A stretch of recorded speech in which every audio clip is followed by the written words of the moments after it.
Am I the jerk for choosing my carer over my pregnant sister? I was born and raised in this cozy little town where everybody knows everybody, living with my mom, dad, and my little sister, who we'll call Amelia for this story. Life in our household was always pretty structured, especially for me. You see, my parents had this vision of the perfect future for me. They were the kind of parents who believed in the power of a good education and extracurriculars.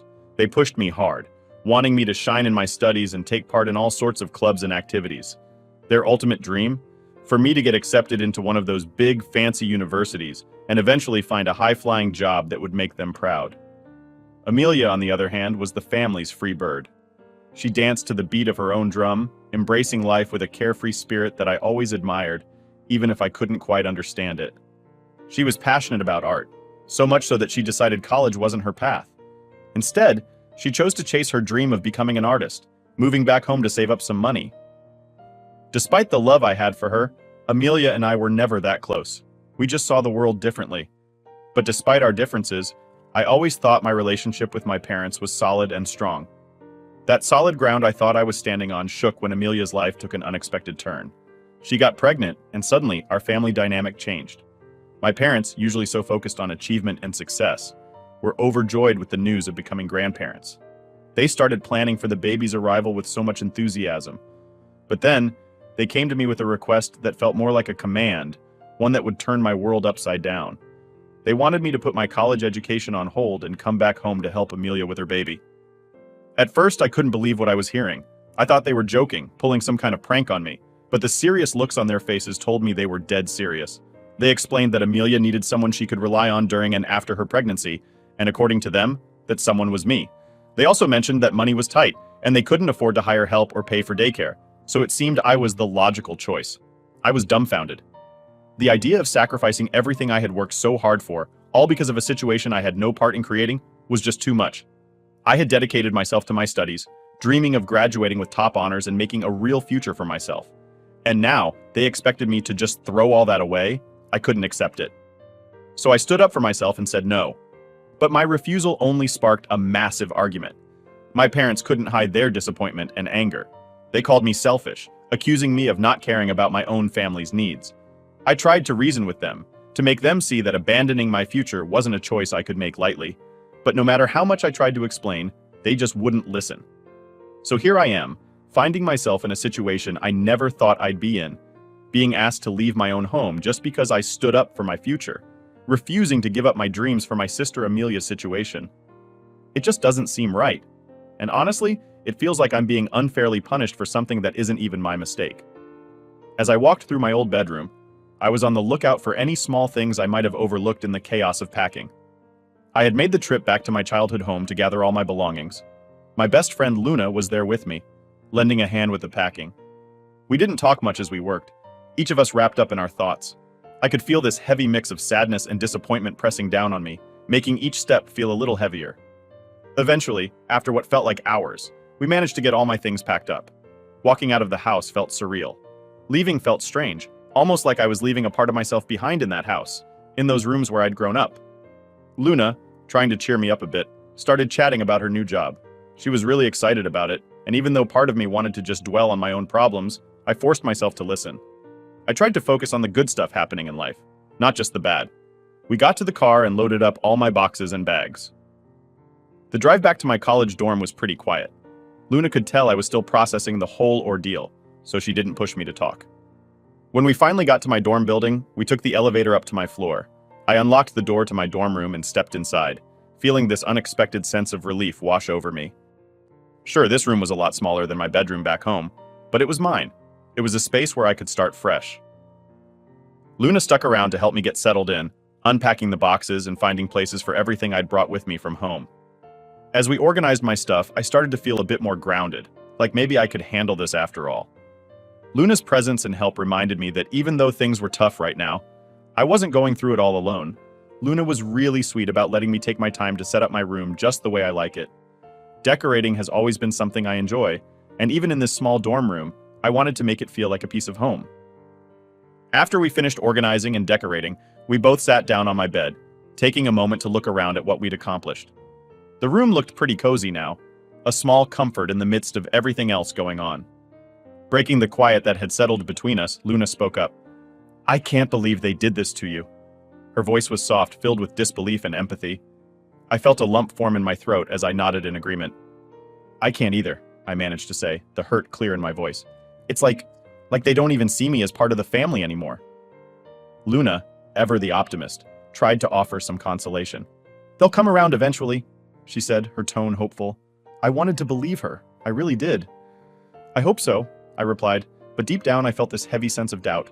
The whole situation just felt so unfair.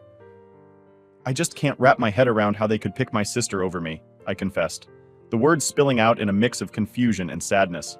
Without hesitating, Luna reached out and gave me a tight hug.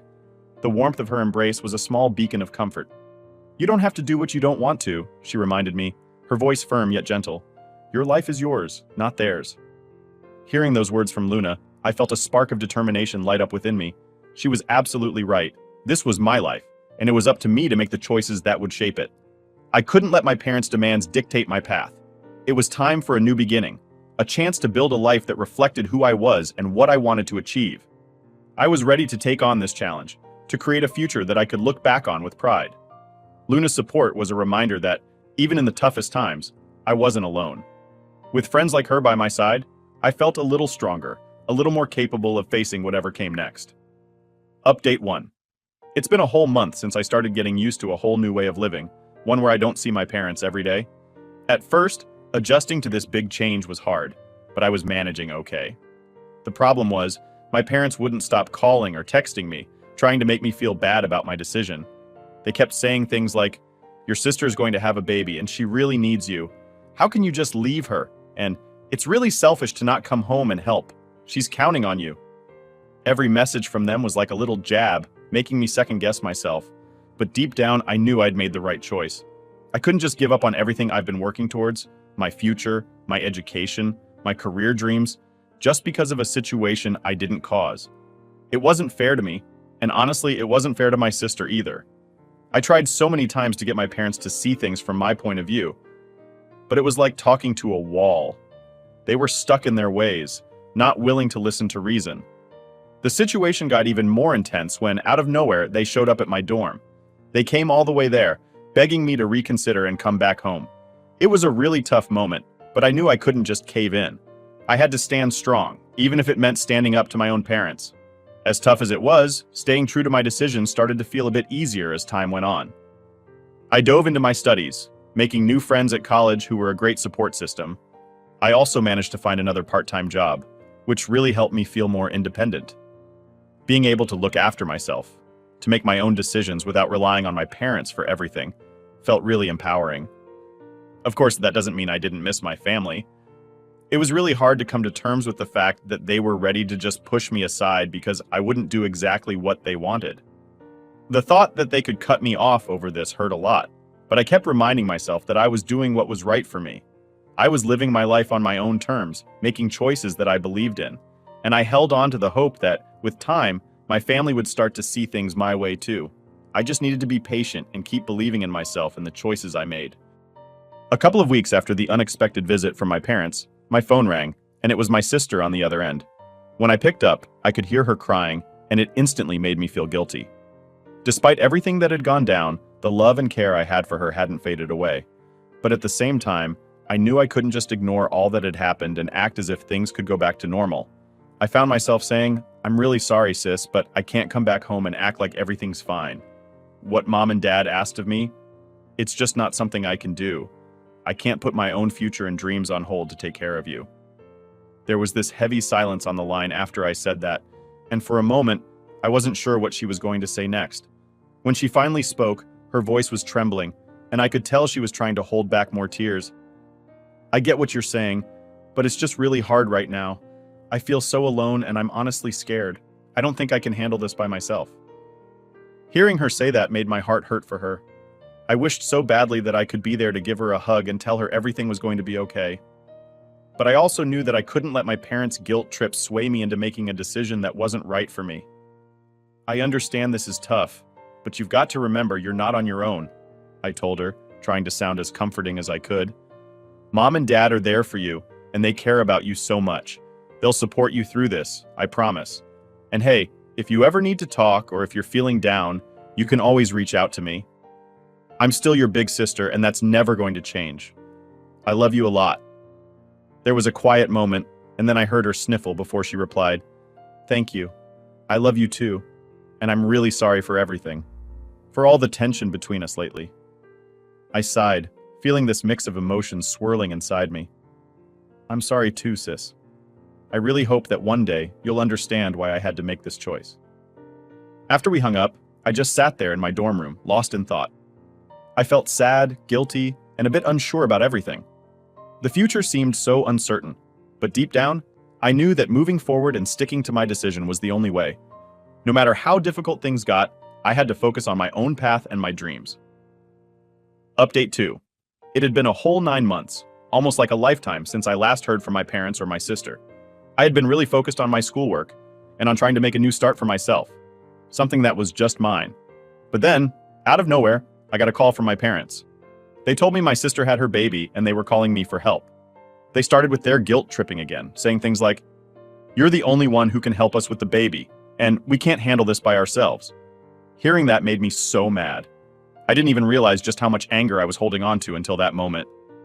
I let it all out on the phone.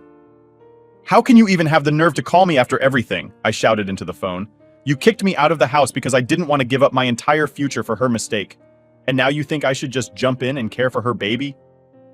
My parents tried to jump in, probably to try and explain themselves, but I was way too angry to listen to anything they had to say. I was furious. I told them straight up how selfish they were, always putting my sister before me, ignoring what I wanted or needed. I made it clear to them that they had no right to ask me for anything after the way they treated me.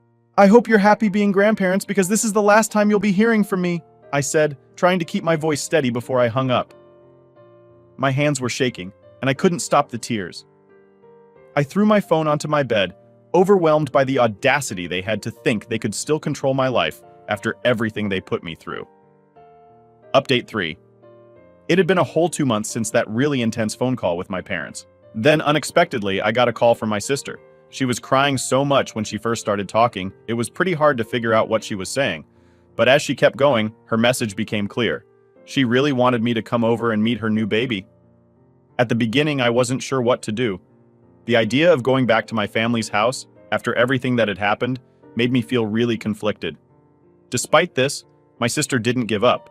She called me again and again, pouring her heart out about how she felt lost and really needed me there, how she was having a super tough time managing on her own, and how much she missed me. After a lot of back and forth, I couldn't ignore her pleas anymore and I agreed to visit.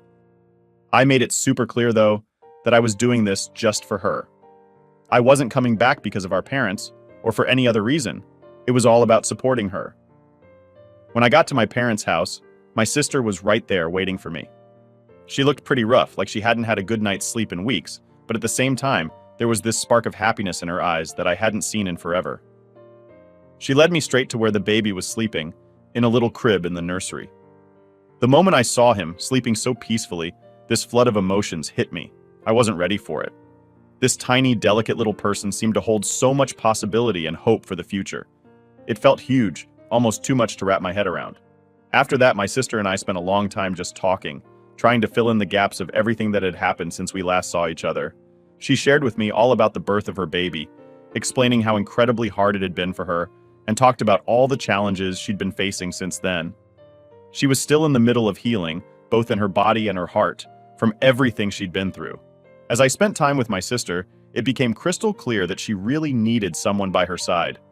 Looking into her tired eyes, I could feel the depth of her exhaustion mixed with a kind of relief at having me there. It was a strange feeling seeing the changes in her.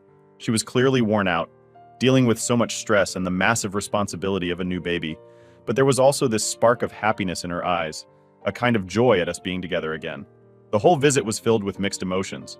On one hand, it was kind of sad to see just how much my sister had been through since the last time we were together. On the other hand, there was this warmth, this feeling of family that I realized I had really missed. Despite the rocky past few months, the love I had for my family hadn't faded away. I found myself wanting to rebuild those bridges, to be a part of their lives again in some way. However, I also reminded myself of the important lessons I had learned about independence and living my own life. I love my family, yes, but I also know that I have my own path to follow. I couldn't let their needs completely take over my life. So, when the visit came to an end and my sister gave me a big emotional hug, thanking me for making the effort to come, I felt this bittersweet tug in my heart.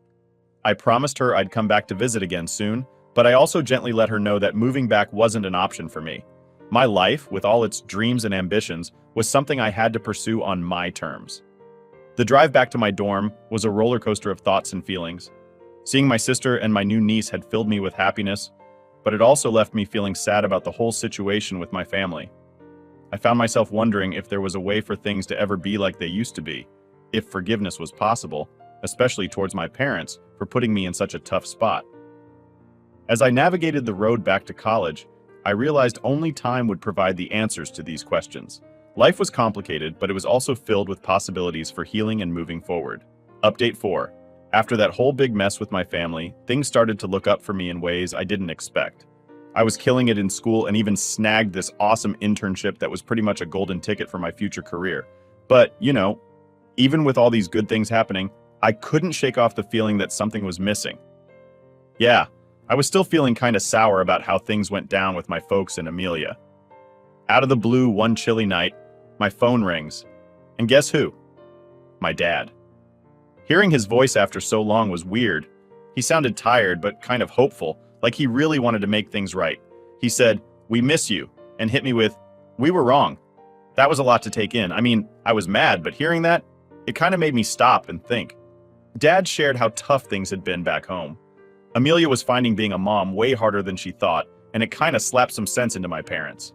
They realized they messed up big time with how they treated me, expecting me to drop my life for Amelia. They started to get that supporting us meant letting us chase our own dreams, even if those dreams weren't what they had in mind for us. So we started talking again, real slow at first. A few calls here and there turned into video chats, and eventually I figured maybe it was time to go back and visit. It was super awkward at the beginning, lots of tiptoeing around each other, but seeing my nephew running around laughing and playing, it kind of melted the ice. Amelia and I got to catch up properly for the first time in ages, and it felt good, real good. Then, my folks did something I never saw coming. They offered to help me out with cash for grad school, saying they finally got that my education and career goals were just as legit as Amelia wanting to be an artist. It was a big step for us, and I said yes, but I made it clear things had to change. We had to respect each other's choices more. Getting back into my studies while also being the cool aunt on the side was pretty awesome. I started visiting more, and each time, it felt more like I was coming back to a family that really got me. We had our moments, sure, but we were all really trying to listen and understand each other better. When I finally graduated with my master's, having my family there cheering me on felt unreal. It was like all the drama and hard feelings were in the past, and we were all looking forward to what's next. It's been a crazy ride, but getting through all that mess made us stronger as a family. It taught me you can stand up for yourself without cutting ties forever, and that sometimes people can change for the better. Now, I'm pumped for what's ahead. I've got big plans, and I know my family's got my back. This whole thing showed me how important it is to keep talking, to keep trying to understand each other, and to not be afraid of going after what you want, as long as you remember where you came from and who's rooting for you. Life's a wild ride, but it's all about finding that balance, Thanks for watching.